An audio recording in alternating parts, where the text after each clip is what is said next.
குரங்கம்மை, mpox, மங்கி box virus. Recent டைம்ல இதை பத்தி தான் நிறைய பரவலா பேசப்பட்டு வந்துட்டு இருக்கு. சோ இந்த காணொலியில் இதை பத்தி கொஞ்சம் டீடைல்டா பார்ப்போம். குரங்கம்மை அப்படின்றது ஒரு ஜோனாட்டிக் டிசீஸ் சொல்றோம். இது விலங்குகள்ல இருந்து மனிதருக்கும், மனிதர்ல இருந்து மனிதருக்கும் பரவக்கூடிய ஒரு வைரஸ் தொற்று தான்.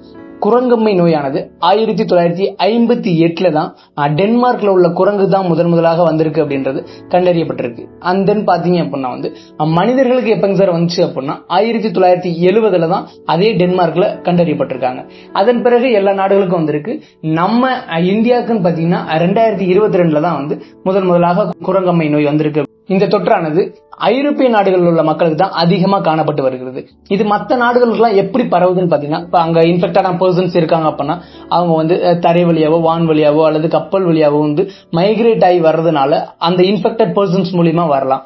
இல்ல அப்படின்னா ஒரு இன்ஃபெக்டான அனிமல் இருக்கு அப்படின்னா அந்த அனிமல் இப்ப நமக்கு நார்மலா ஏதாவது ஒரு இடத்துல காயம் இருக்கு அப்படின்னா அந்த காயத்துல கடிக்கும் போது அது மூலியமா டிரான்ஸ்மிட் ஆகலாம். இல்ல பாத்தீங்கன்னா இன்ஃபெக்டட் பர்சன்ஸ் ஒருத்தர் இன்னொரு பர்சன்ஸ் கூட க்ளோஸ் கான்டாக்ட்ல இருக்கிறதுனால வரலாம். அப்புறம் ரெஸ்பிரேட்டரி டிராப்லெட்ஸ் மூலியமா வரலாம். இப்ப கண்டாமினேட்டட் அந்த பர்சன்ஸ் யூஸ் பண்ணக்கூடிய கிளாத்ஸோ, பெட்டோ, சம்திங் அவங்க யூஸ் பண்ணக்கூடிய திங்ஸ் மூலியமாவும் ஸ்ப்ரெட் அவுட் ஆகலாம்.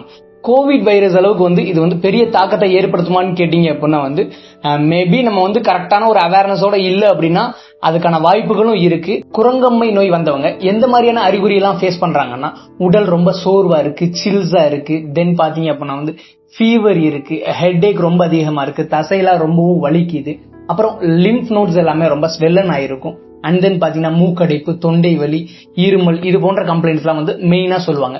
இதை தொடர்ந்து பாத்தீங்க அப்படின்னா நம்மளோட ஸ்கின்ல எப்படின்னா பிளாட்டான ரேஷஸ் வரும். ஸ்டார்டிங்ல அந்த ரேஷஸ் நாளடைவில் எப்படின்னா நீர் கோர்த்த கொப்புளங்கள் மாதிரி ஆகும். அந்த கொப்புளங்கள் ஆல் ஓவர் த பாடி எல்லாமே வர ஆரம்பிச்சிருது. அதுக்கப்புறம் அதுவே உடைஞ்சு சப்சைட் ஆகி அதுவே நார்மல் ஆயிடும். இதுக்குன்னு ஸ்பெசிபிக்கான ட்ரீட்மெண்ட் இருக்கான்னு கேட்டீங்க அப்படின்னா ஸ்பெசிபிக்கான ட்ரீட்மெண்ட் அப்படின்றது இதுவரையும் கண்டறியப்பட கிடையாது. சோ இது 2 to 4 weeks அதுவே சப்சைட் ஆயிடும். ஒரு சிலருக்கு பாத்தீங்கன்னா இது உயிருக்கு ஆபத்து விளைவிக்கக்கூடிய அளவுக்கு ரொம்பவும் கொடிய நோயின்னு இப்ப சொல்லிட்டு இருக்காங்க. இந்த வைரஸ் தொற்றானது ஃபர்ஸ்ட் என்டர் ஆனோடனே நம்ம பாடியில் உள்ள லிம்ப் நோட்ஸ் தான் அஃபெக்ட் பண்ண ஆரம்பிச்சிருது. சோ இதனாலதான் பெரிய ரிஸ்க்னு சொல்றோம். இது யாருக்கெல்லாம் ரொம்ப ரிஸ்கான ஒரு விஷயம் அப்படின்னு பாத்தீங்கன்னா ஒரு இன்ஃபெக்டட் பர்சன்ஸ் இருக்காங்கன்னா அந்த பர்சன்ஸ் கூட க்ளோஸ் கான்டாக்ட், லைக் செக்ஸுவல் கான்டாக்ட்ல இருந்து எந்த மாதிரியான கான்டாக்டா இருந்தாலும் க்ளோஸ் கான்டாக்ட் வச்சுட்டோம் அப்படின்னா அதனால மெயினா ஸ்ப்ரெட் அவுட் ஆகும். ஹெல்த் கேர் சர்வீஸ்ல இருக்கவங்க, டாக்டர்ஸ், நர்சஸ், அப்புறம் பாத்தீங்கன்னா லேப்ல உள்ளவங்க, இவங்களுக்கு எல்லாத்துக்குமே ஈஸியா ஸ்ப்ரெட் அவுட் ஆகும். ஏன்னு கேட்டீங்கன்னா இன்ஃபெக்டட் பர்சன்ஸ் கூட அவங்க தான் ரொம்பவும் க்ளோஸ் கான்டாக்ட்ல இருக்கிற மாதிரி இருக்கும். சோ அவங்க என்ன பண்ணணும் பாத்தீங்கன்னா நார்மலாவே மாஸ்க் வியர் பண்ணிக்கலாம், அப்புறம் கிளவ் வியர் பண்ணிக்கலாம். ஒரு பேஷண்ட்ஸ் கன்சல்ட் பண்ணிட்டு வந்தாங்க அப்படின்னா ஹேண்ட் வாஷ் பண்றது பர்சனல் கேர் அப்படின்றது ரொம்பவும் முக்கியம் சார். 2022 வந்ததுக்கு அப்புறம் பாத்தீங்கன்னா இப்ப வரக்கூடிய மங்கி பாக்ஸ் வைரஸ் ஆனது ரொம்பவும் சிவியரா இருக்கு அப்படின்றத WHO சொல்லி இருக்கு. இப்ப ஒரு பிரெக்னன்ட் உமன் இருக்காங்கன்னா அவங்களுக்கு ஒரு குரங்கம்மை வந்துருந்துச்சு அப்படின்னா அது கண்டிப்பாக அவங்களோட குழந்தைக்கு வரதுக்கு சான்சஸ் நிறையவே இருக்கு. சோ இந்த பிரச்சனை வந்துச்சு அப்படின்னா நம்ம எப்படி ஃபைண்ட் அவுட் பண்ணோம்னா, நான் ஆல்ரெடி முன்ன சொன்ன சிம்டம்ஸ் எல்லாமே வந்துச்சு அப்படின்னா உடனே டாக்டர்ஸ் போய் கன்சல்ட் பண்ணிடுறது ரொம்பவும் நல்லது. வந்துட்டீங்க அப்படின்னா அதுக்கப்புறம் என்ன பண்ணுவாங்கன்னா PCR போன்ற பிளட் டெஸ்ட் எல்லாம் எடுப்பாங்க. சோ அதுக்கப்புறம் செல் கல்ச்சர்ஸ், சோ இதெல்லாம் பார்ப்பாங்க. இதெல்லாம் பார்த்து அதோட டிஎன்ஏஸ் எல்லாம் டெஸ்ட் பண்ணி பார்க்கும்போது இது மங்கி பாக்ஸா என்னன்றது அவங்க ஃபைண்ட் அவுட் பண்ணி அதுக்கான ட்ரீட்மெண்ட் கொடுத்துருவாங்க.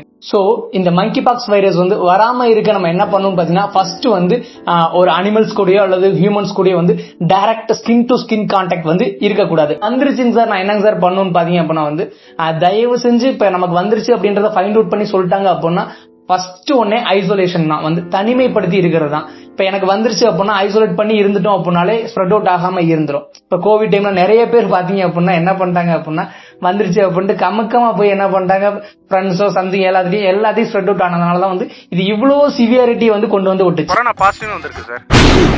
பாசிட்டிவா? ஆமா சார்.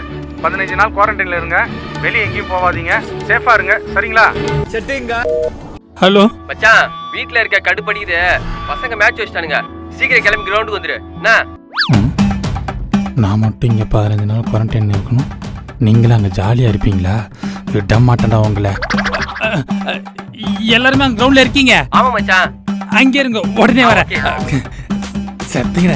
இப்ப இதையும் அந்த மாதிரி கொண்டு விடாம நம்ம ஐசோலேஷன் பண்ணி நமக்கு ரெக்கவர் ஆயிட்டு அப்படின்னா எந்த ஒரு தொந்தரவும் இருக்காது. நம்ம ஸ்ப்ரெட் அவுட் பண்ண இதோட சிவியாரிட்டி ரொம்பவும் கூட ஆரம்பிச்சிடும். கோவிட் போன்ற பேரிடர் மறுபடியும் வராம இருக்க குரங்கம்மை பத்தின அவேர்னஸ் எல்லாத்துக்குமே ஸ்ப்ரெட் பண்ணுவோம். நெக்ஸ்ட் ஒரு நல்ல வீடியோ பார்ப்போம். until then bye from உங்கள் மருத்துவர்.